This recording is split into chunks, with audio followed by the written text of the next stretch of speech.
Awitin, magsiawit kayo sa Panginoon, buong sandaigdigan.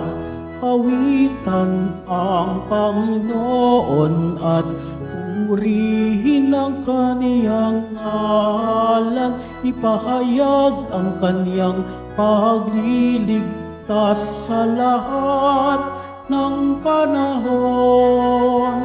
Magsiawit kayo sa Panginoon ng isang bagong awitin. Magsiawit kayo sa Panginoon, buong sandaigdigan. Sa ngalan ng Ama at ng Anak at ng Espiritu Santo, Amen. sumainyo ang Panginoon. At sumaiyo rin. Mga kapatid, aminin po natin ang ating mga kasalanan upang marapat tayong gumanap sa banal na pagdiriwang.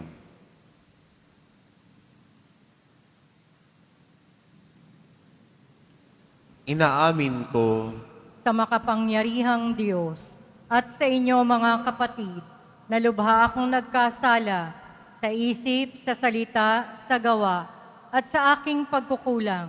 Kaya isinasamo ko sa mahal na Birheng Maria, sa lahat ng mga anghel at mga banal, at sa inyo mga kapatid, na ako'y panalangin sa Panginoong ating Diyos.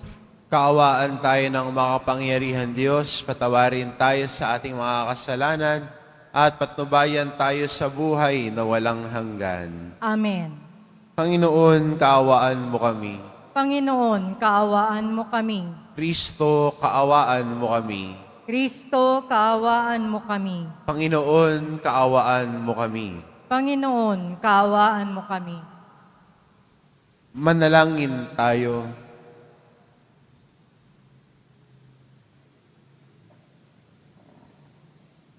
Ama naming makapangyarihan, pinili mo ang mahihina sa turing ng sanlibutan upang hiyain ang mga mapagmalaking malalakas.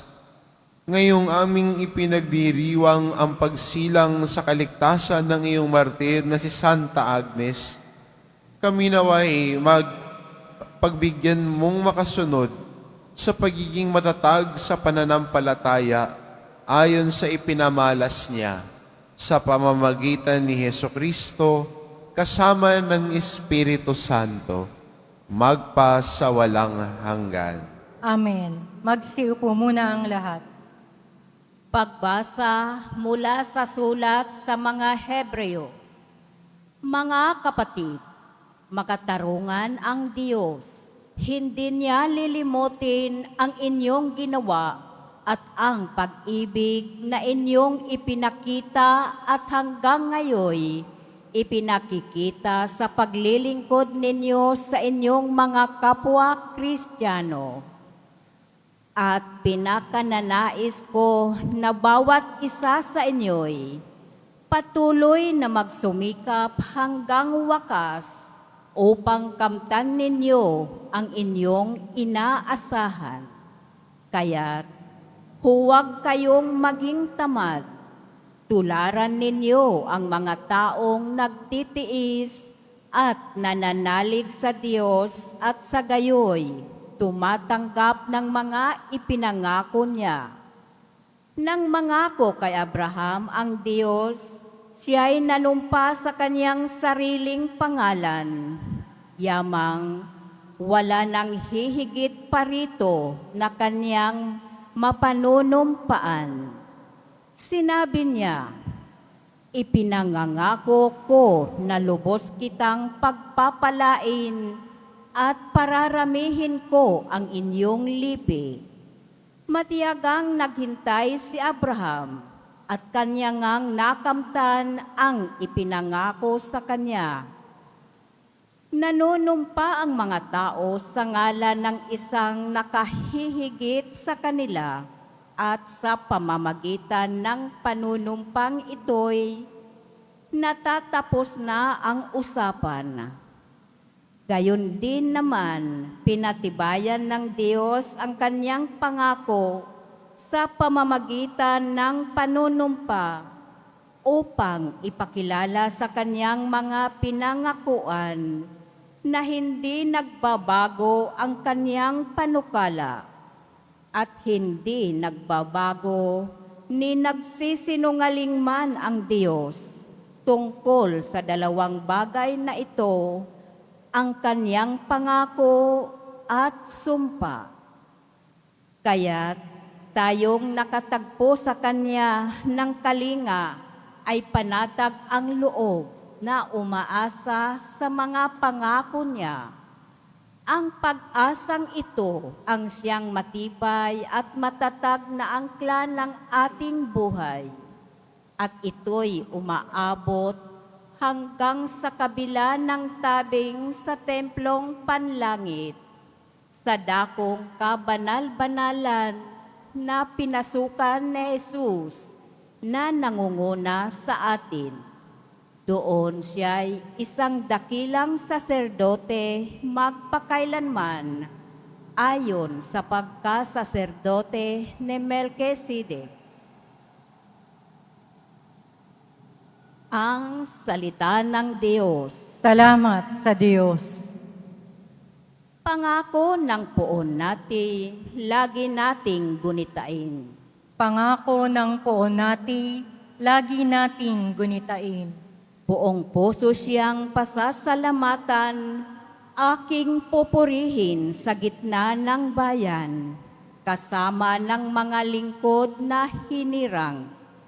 Napakadakila ang gawa ng Diyos, pinananabikan ng lahat ng lingkod. Pangako ng poon natin, lagi nating gunitain. Hindi inaalis sa ating gunita na siya'y mabutit mahabaging lubha. Sa may pagkatakot, pagkaisagana, pangako ng poon ay hindi nasisira. Pangako ng poon natin, lagi nating gunitain. Kaligtasay dulot sa mga hinirang, may ipinangakong walang hanggang tipan. Banal at dakila ang kanyang pangalan at pupurihin pa magpakailanman. Pangako ng poon natin, lagi nating gunitain. Magsitayo na po ang lahat.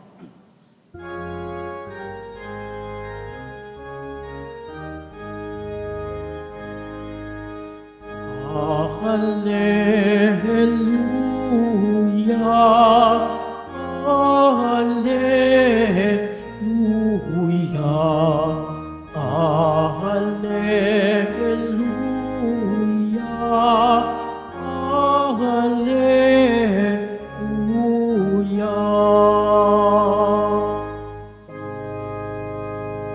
Diyos Ama ni Jesucristo,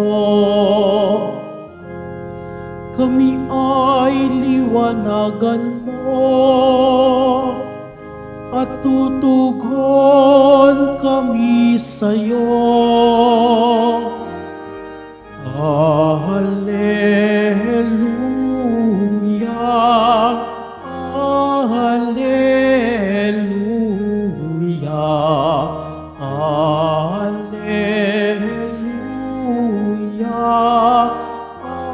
Hallelujah.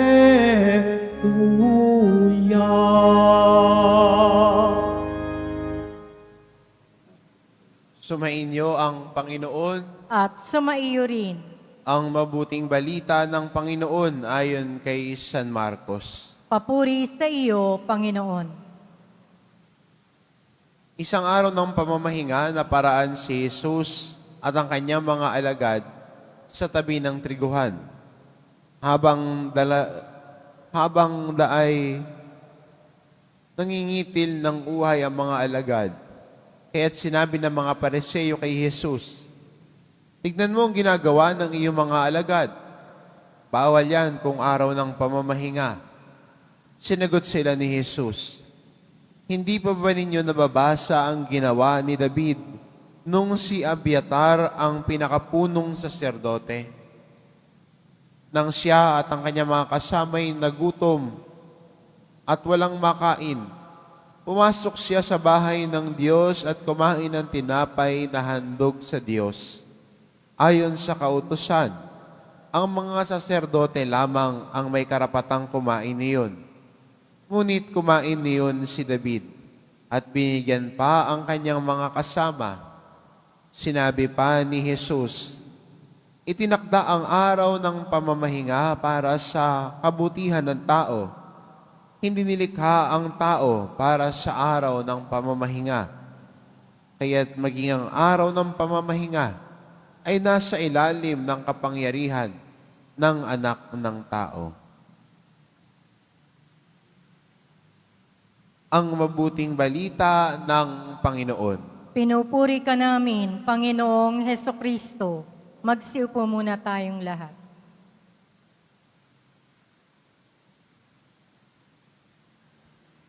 Minsan maganda mapansin at magandang paalala na rin siguro sa atin ito bilang mga Kristiyano na pwede rin tayong mahulog sa tinatawag nating Christian pride. At anong ibig sabihin noon? Na at dahil tingin mo ikay nasa simbahan, ikay naglilingkod sa simbahan, ikaw ay deboto, mas mataas na ang tingin mo sa sarili mo kaysa sa ibang Kristiyano. Na ang tingin mo, ako ang pinakamabait. Kasi ako presidente ng ganitong grupo. Hindi ikaw na ang pinakamabait. Hindi ko nga maklaim yan eh. Minsan, baka iniisip natin na dahil naglilingkod sa simbahan, kala mo hindi na makapagbasag sa pinggan. Kaya ang ginagawa niya, lahat na lang ng paligid niya, hinahanapan niya ng mali. Ay, mali yan, ganyan yan. Pero, kung titignan natin, yan ba ang diwa ng pagiging Kristiyano? Na maging mapagmataas sa kapwa at pag hindi mo kakilala ay sisiraan mo,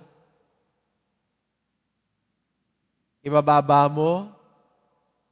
Hindi ba ang pagiging Kristiyano ay ang pakikinig sa aral at turo ni Jesus?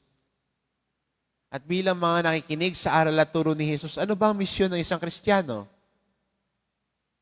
Hindi pagiging mapagmata sa kapwa, hindi mapanira ng kapwa at pagiging mataas, kundi anong tinuturo sa atin ni Jesus?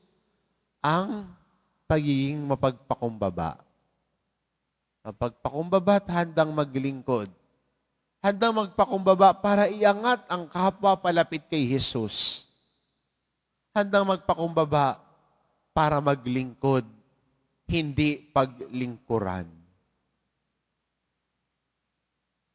At itong diwa sanang ito, bilang mga Kristiyano, magturo sa atin that the way of a Christian is not going up, but it is going down. May isa nga hong author ng tungkol sa pananampalataya, ang sabi niya, the way of a Christian is a downward mobility. Pababaho. Bakit? Kasi habang lumalago siya sa pagiging Kristiyano, handa siyang bumaba at magpakababa pa dahil naglilingkod. Dahil nagbibigay ng sarili, dahil sinasabi ni Jesus, kung gusto mong sumunod sa akin, limutin mo ang iyong sarili. Handang magpakababa. Hindi pagiging mataas at nagmamataas na punong-puno na ng sarili, na ang tingin niya, ang bait-bait ko, akong pinakamabait. Di ikaw na.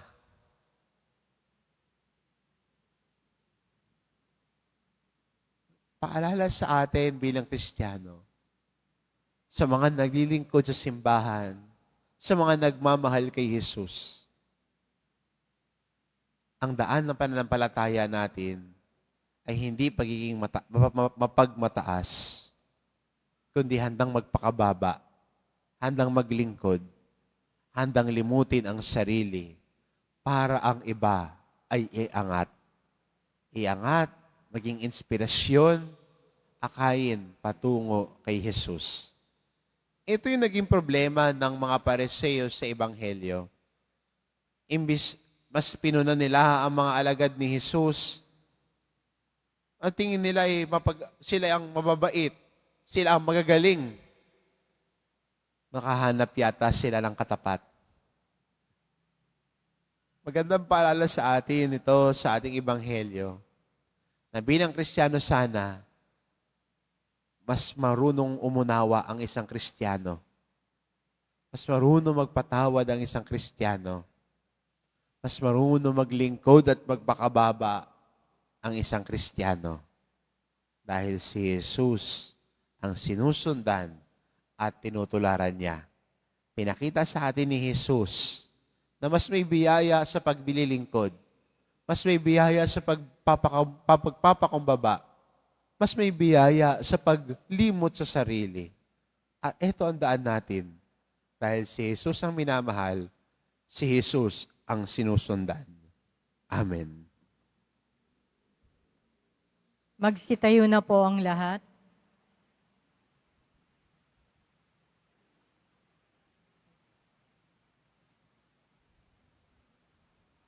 Minamahal ko mga kapatid, manalangin tayo sa Diyos Ama na tinawag tayo maging kanyang malalayang mga anak sa pamamagitan ng kanyang anak na si Jesucristo. Ang ating itugon, Panginoon, ng araw ng pangiling, basbasan mo kami. Panginoon, ng araw ng pangilin, basbasan mo kami. Ang lahat ng Kristiyano naway ituring ang mga utos ng Diyos bilang pinto sa kalayaan mula sa pagkakasala at bilang paraan ng paglilingkod sa Diyos at sa kapwa. Manalangin tayo. Panginoon, ng araw ng pangilin, basbasan mo kami. Ang lahat ng mga mambabatas naway gumawa ng mga makataong batas na maglilingkod para sa ikabubuti ng lahat. Manalangin tayo. Panginoon, ng araw ng pangilin, basbasan mo kami. Ang batas naway wag nating ilagay ng higit pa sa ating pagkatao, bagkus unahin ang pagpapatupad ng dakilang utos na magmahalan tayo. Manalangin tayo. Panginoon, ng araw ng pangilin, basbasan mo kami. Ang mga nababahala sa kanilang karamdaman, naway makatagpo sila ng kaginhawahan at lakas sa mga taong nagmamahal at kumakalinga sa kanila. Manalangin tayo. Panginoon, ng araw ng pangilin, basbasan mo kami.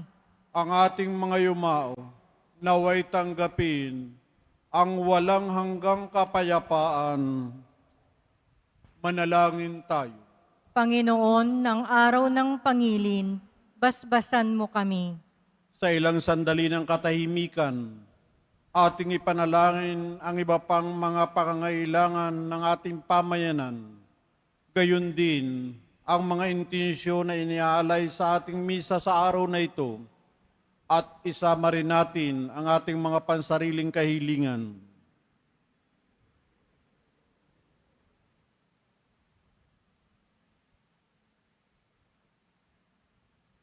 Manalangin tayo. Panginoon, ng araw ng pangilin, basbasan mo kami. Panginoong Diyos, naway maging paanyaya sa amin ang bawat batas mo upang mahalin at paglingkuran ang aming kapwa, upang sila ay unawain, igalang, gabayan at maging amin ring gabay. Hinihiling namin ito sa pamamagitan ni Kristong aming Panginoon. Amen. Magsiupo muna ang lahat.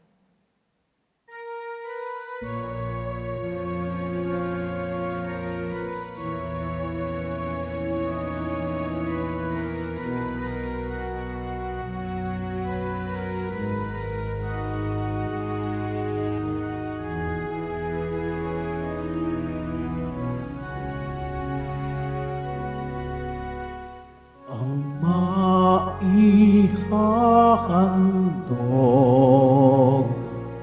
Sa'yo, Panginoon, ay tinapay at alak mula sa aming kamay. Sa iyong kabutihan, aming iaalay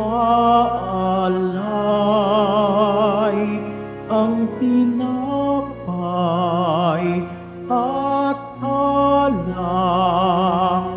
sa gisag ng aming buhay.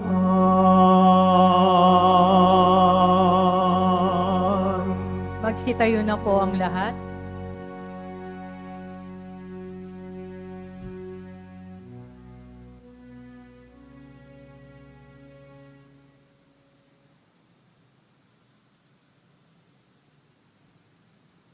Manalangin kay mga kapatid upang ang paghahain natin ay kalugdan ng Diyos amang makapangyarihan.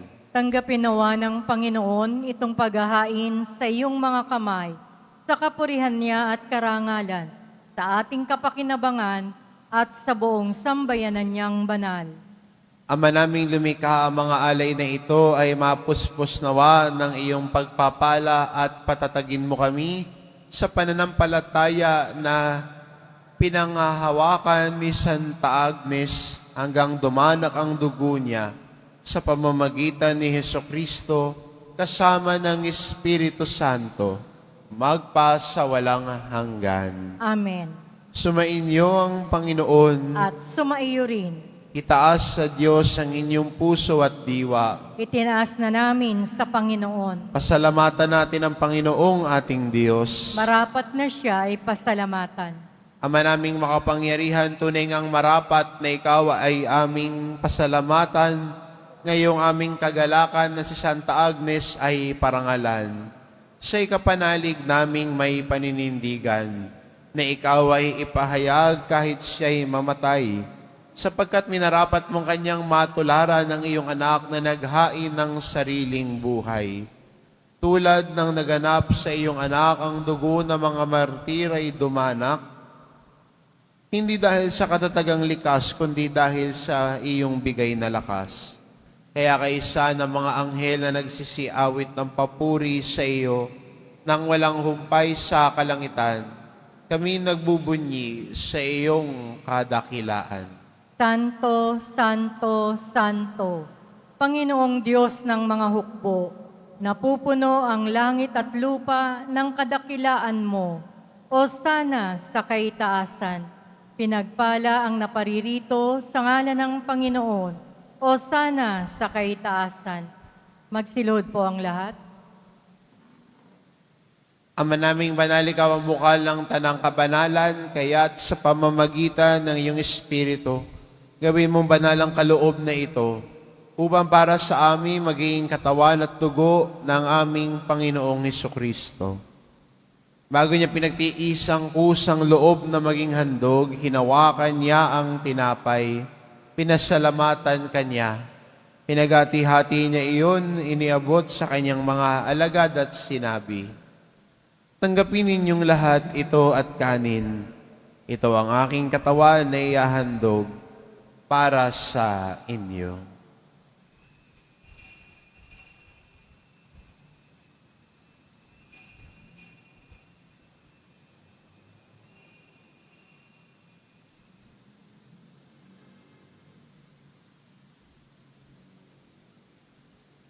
Gayun din naman na matapos ang hapunan, hinawakan niya ang kalis, muli kanyang pinasalamatan.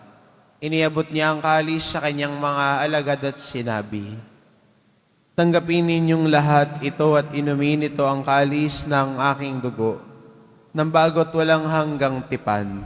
Ang aking dugo na ibubuhos para sa inyo at para sa lahat, sa ikapagpapatawad ng mga kasalanan. Gawin ninyo ito sa pag-alala sa akin."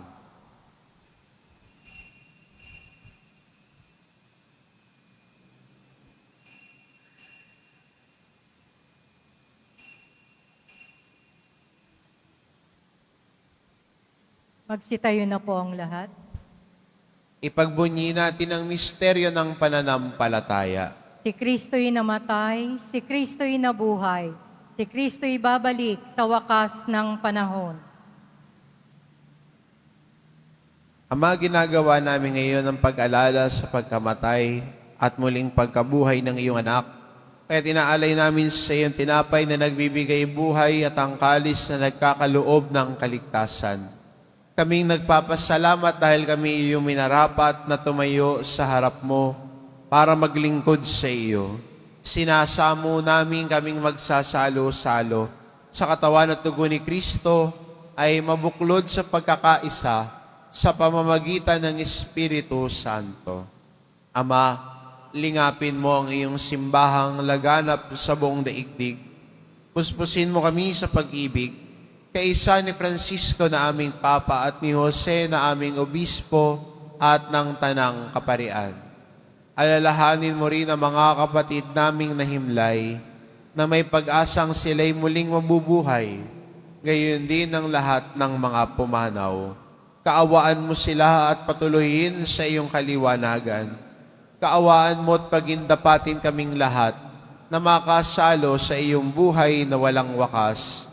Kaisa ng mahal na Birheng Maria na Ina ng Diyos, ng kabiyak ng puso niyang si San Jose, kaisa ng mga apostol at ng lahat ng mga banal na namuhay dito sa daigdig ng kalugod-lugod sa iyo, may pagdiwang nawa namin ang pagpupuri sa ikararangal mo sa pamamagitan ng iyong anak na aming Panginoong Heso Kristo.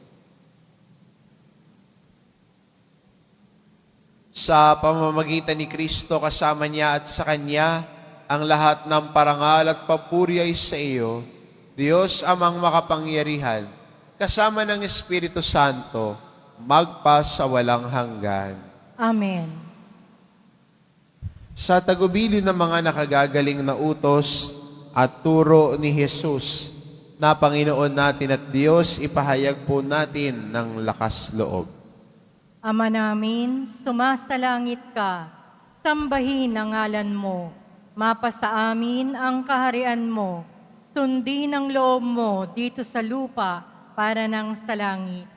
Bigyan mo kami ngayon ng aming kakanin sa araw-araw at patawarin mo kami sa aming mga sala para ng pagpapatawad namin sa nagkakasala sa amin. At huwag mo kaming ipahintulot sa tukso at iadya mo kami sa lahat ng masama. Hinihiling namin kami adya sa lahat ng masama pagkalooban ng kapayapaan araw-araw, iligtas sa kasalanan at ilayo sa lahat ng kapahamakan. Samantalang aming pinananabikan ang dakilang araw ng pagpapahayag ng tagapagligtas naming si Heso Kristo. Sapagkat iyo ang kaharian at ang kapangyarihan at ang kapurihan magpakailanman. Amen. Panginoong Heso Kristo, sinabi mo sa iyong mga apostol, kapayapaan ang iniiwan ko sa inyo, ang aking kapayapaan ang ibinibigay ko sa inyo. Tungayan mo ang aming pananampalataya at huwag ang aming pagkakasala. Pagkalooban mo kami ng kapayapaan at pagkakaisa, ayon sa iyong kalooban, kasama ng Espiritu Santo, magpa sa walang hanggan. Amen. Ang kapayapaan ng Panginoon ay laging sumainyo. At sumaiyo rin. Magbigayan kayo ng kapayapaan sa isa't isa. Kordero ng Diyos na nag-aalis ng mga kasalanan ng sanlibutan, maawa ka sa amin. Kordero ng Diyos na nag-aalis ng mga kasalanan ng sanlibutan, maawa ka sa amin. Kordero ng Diyos na nag-aalis ng mga kasalanan ng sanlibutan, ipagkaloob mo sa amin ang kapayapaan. Magsilod po ang lahat.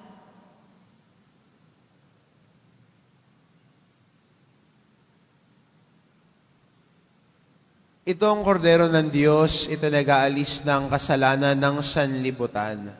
Mapalad ang mga inaanyayahan sa kanyang piging. Panginoon, hindi ako karapat-dapat na magpatuloy sa iyo, ngunit sa isang salita mo lamang ay gagaling na ako.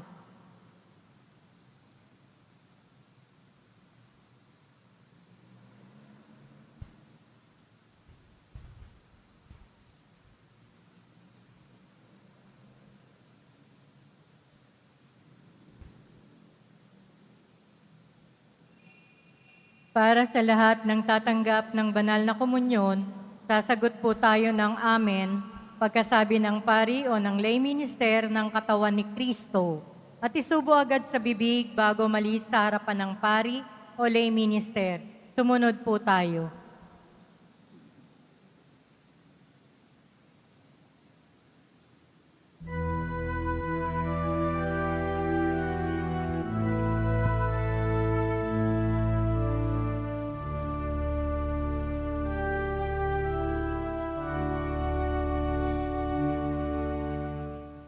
Come to me, all you labor and are heavy laden. Come to me, and I will give you rest.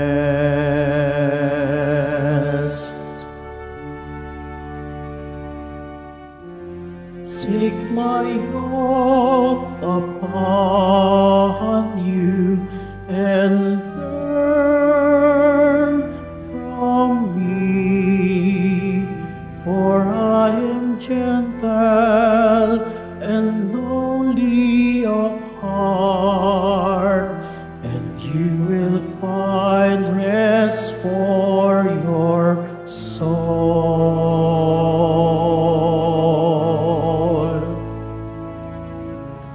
Come to me, all you labor and are heavy laden.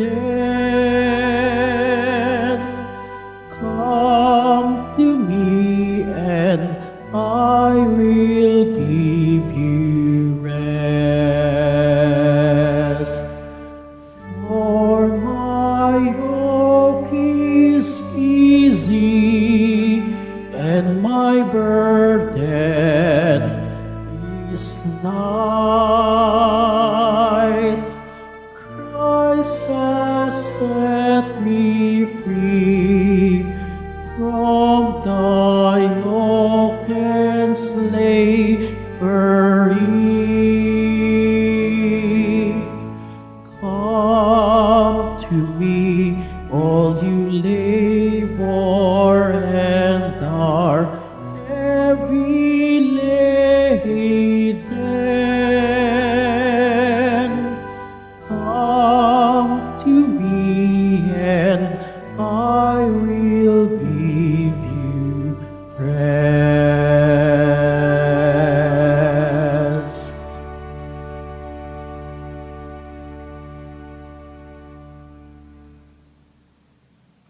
Announcement. Muling ibinabalik ng Quiapo Church ang Iloilo Pilgrimage Batch 2 sa darating na ika-18 hanggang ika-20 ng Pebrero. Halina't magdasal at maglakbay sa iba't ibang simbahan at makasaysayang lugar sa lalawigan ng Iloilo. Ang mga flyers ay available sa ating information guard katabi ng ating finance office. Maaari din kayong tumawag sa numerong 0927-819-5959. Para sa karagdagang impormasyon, ito po ay limited slots only. Pagkatapos ng misa, wiwiskan po ang lahat ng banal na tubig. Pinakikiusapan ng lahat na manatili lamang muna sa inyong mga lugar, tanging sa Quezon Boulevard o sa Plaza San Juan lamang ang labasan ng lahat. Sumunod po tayo. Maraming salamat po sa inyong pagdalaw at pagsisimba sa Basilica Minor at Pambansang Dambana ni Jesus Nazareno. Magsitayo na po ang lahat. Manalangin tayo. Ama namin mapagmahal, pagkatanggap namin sa banal na pakikinabang, hinihiling namin sa pagtulad namin sa katatagan ni Santa Agnes. Kami naway pagindapating magkamit ng gantimpalang walang maliw para sa pananatiling matapat sa pamamagitan ni Hesukristo kasama ng Espiritu Santo, magpa sa walang hanggan. Amen. Sumainyo ang Panginoon. At sumaiyo rin. Mahal na pong Isus Nazareno, inihayag mo sa pamamagitan ng krus ang walang malo na pag-ibig ng Diyos sa sangkatauhan. Pakinggan mo ang kahilingan lalo na para sa mga nangangailangan ng iyong tulong at awa. Makamtanawa namin ang iyong kasagutan na may utang na loob na tinatanaw. Basbasan din po ninyo itong mga imahin at dasalan upang lalo kaming manalangin at magtiwala sa pamamagitan ng bendisyon na ito, naway lalo kaming maging mapaglingkod, masunurin at tapat sa iyo na aming malwalhating Panginoon, magpa sa walang hanggan. Amen. At pagpalain kayo ng ating mapagmahal na Diyos, ang Ama at ang Anak at ang Espiritu Santo. Amen. Humayo kayo, taglay ang kapayapaan ng poong Jesus Nazareno. Salamat sa Diyos.